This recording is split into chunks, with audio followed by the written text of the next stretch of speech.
Ba'zi erlar kun bo'yi ko'cha-ko'yda yurib, ahli ayoli farzandlarini oldiga borganda telefonidan boshini ko'tarmaydi. Vaholanki er oila ahlini tarbiyasiga mas'ul edi. Ularga ham vaqt ajratishi, ularning haqqini ado qilishligi kerak edi. Hammamiz kasalligimiz tan olaylik. Uyga kirgandan keyin darrov qolyapmiz, telefondan bo'shamayapmiz.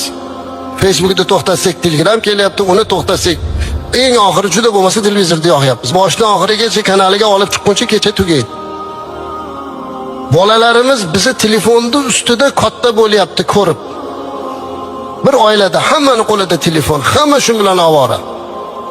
Hech bo'lmasa bir haftada o'sha bir kunini oilada bir qasd qilib, yakshanba dam olish kunida hamma telefonini o'chirib bir joyga qo'yib qo'yamiz. Telefonsiz hayot qilamiz deb aytaylik. Eslaymiz u otalarimiz nima uchun eslab, onamizni eslab nimaga yig'laymiz? Chunki bir dasturxon ustida turib ular hayotlarini gapirib berardilar. Otamiz boshidan o'tgan ishlarni gapirib berardilar, onamiz nasihat qilardilar. Mana bu yerda kattalar. Ey bolam, undoq edi, bundoq. Hozir nimani gapirib beryapti? Qanday nasihat qilyapti? Telefondan boshini ko'tarmayapti.